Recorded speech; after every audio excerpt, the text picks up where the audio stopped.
thank you for leaving crazy person out of the description.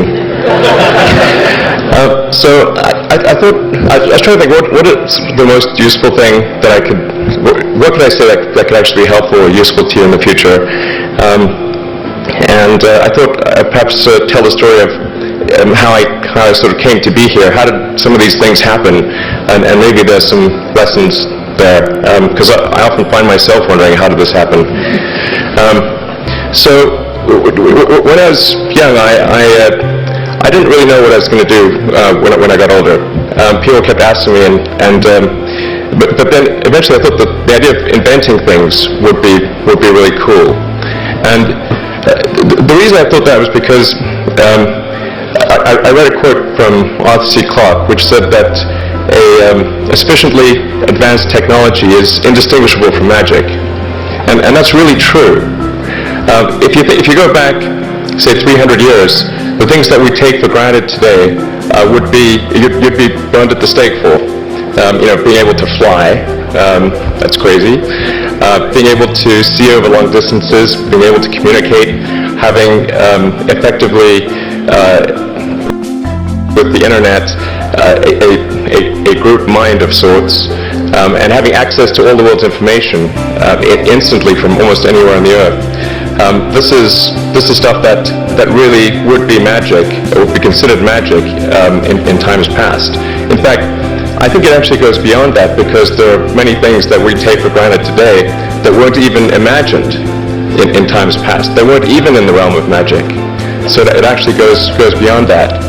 So I thought, well, if I can do some of those things, basically if I can advance technology, then that's like magic, and that would be really cool.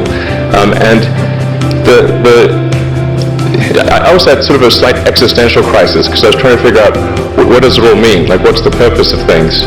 And I came to the conclusion that if we can advance the knowledge of the world, if we can do things that expand the scope and scale of consciousness, then we're better able to ask the right questions and become more enlightened, and that's really the only way forward. So I studied physics and business, because I figured in order to do a lot of these things, you need to know how the universe works, and you need to know how the economy works. And you also need to be able to bring a lot of people together to work with you to create something, because it's very difficult to do something as an individual if it's a significant technology.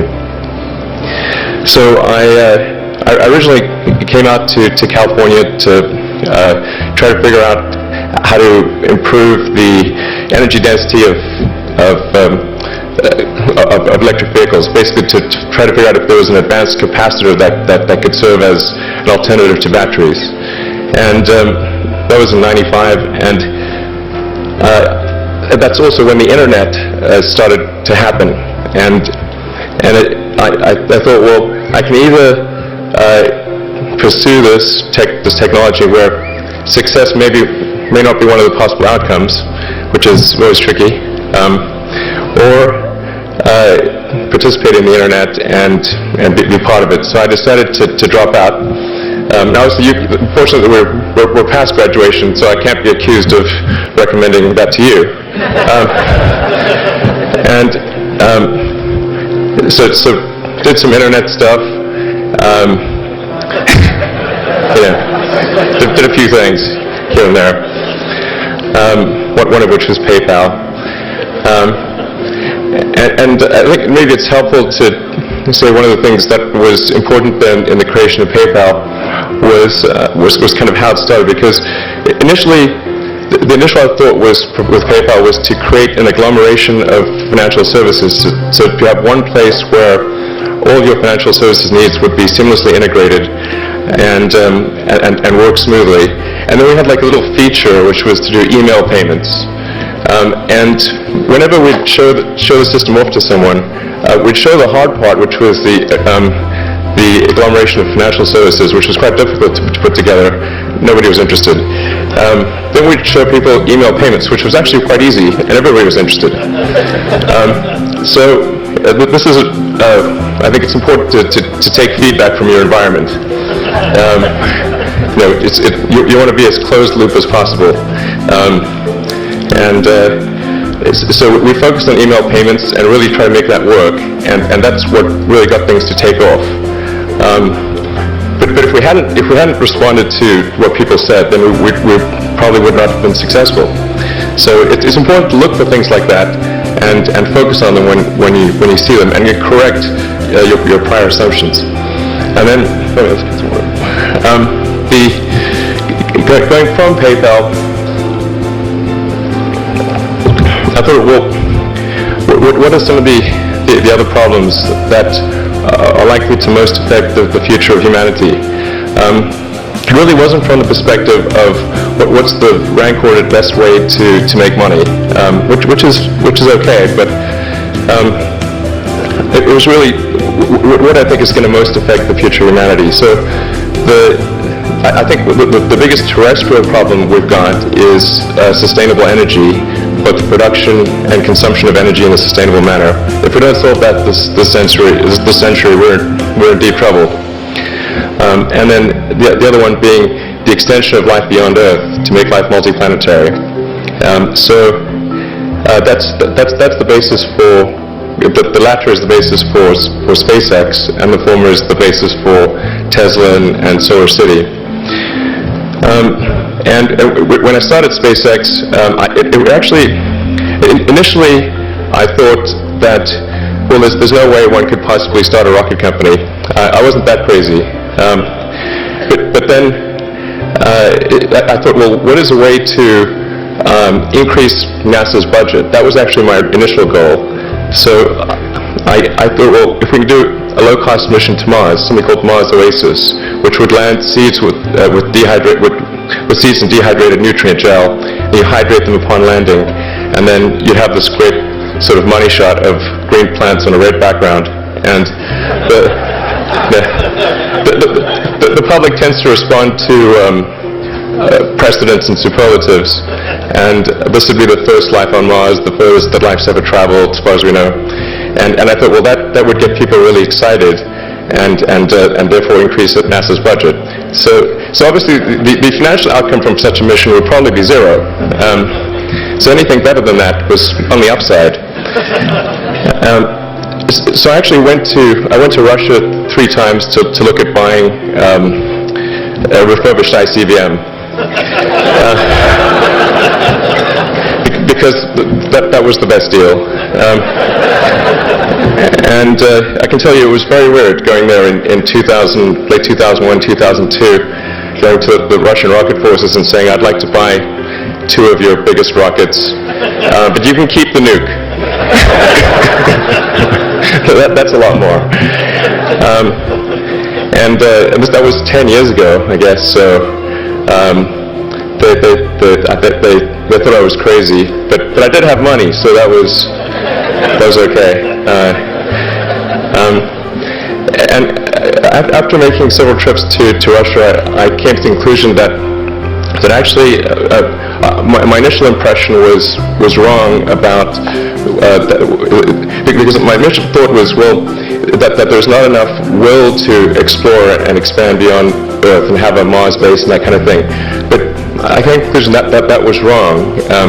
In fact, there's plenty of will, particularly in the United States, because the United States is a nation of explorers, of people who came here from other parts of the world. I think the United States is really a distillation of the spirit of human exploration.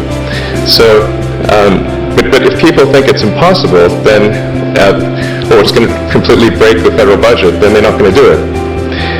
So after my 3rd trip, I said, okay, well, what we really need to do here is try to solve the space transport problem, and started SpaceX.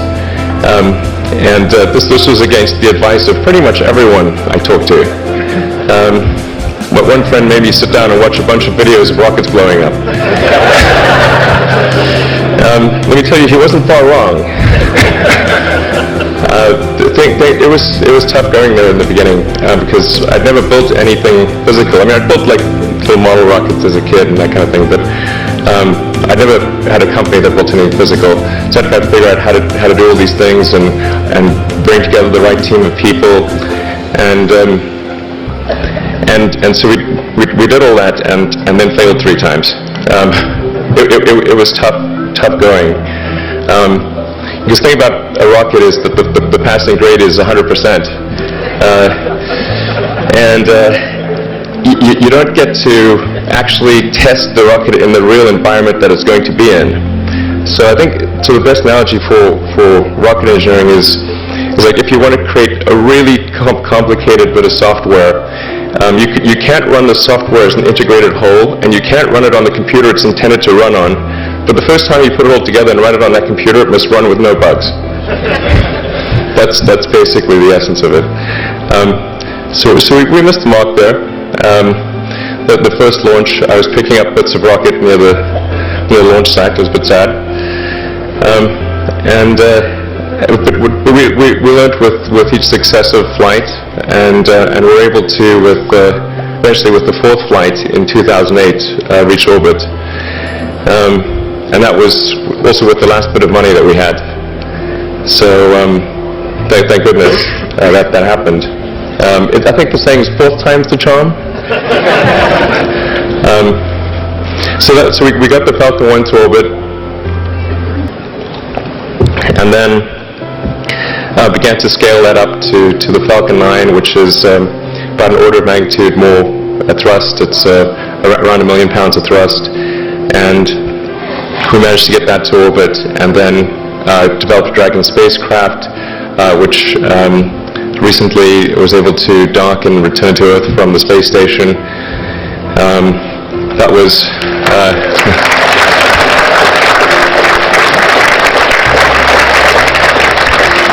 thanks. That was a white-knuckled event. Yeah, it's a huge relief. Still can't quite believe it actually happened. But there's a lot more that must happen beyond this in order for humanity to become a spacefaring civilization, ultimately a multi-planet species. And that's something I think it's vitally important, and I hope that some of you will participate in that, either at SpaceX or at other companies, because it's just really one of the most important things for the preservation and extension of consciousness. And it's worth noting, as I'm sure people are aware, that the Earth has been around for 4 billion years, and civilization, at least in terms of having writing, has been around for 10,000 years, and that's being generous. So it's really it's sort of a tenuous existence that civilization and consciousness as we know it has been on Earth. And I think I'm actually fairly optimistic about the future of Earth. So I don't want to sort of people to have the wrong impression that I think we're all about to die. I think things will most likely be okay for a long time on Earth, but not for sure, but most likely.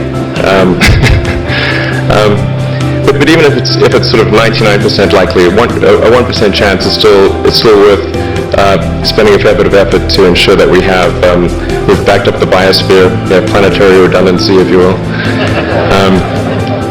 And so I think it's really quite important. And in order to do that, there's a breakthrough that needs to occur, which is to create a rapidly and completely reusable transport system to Mars, which is one of those things that's right on the borderline of impossible.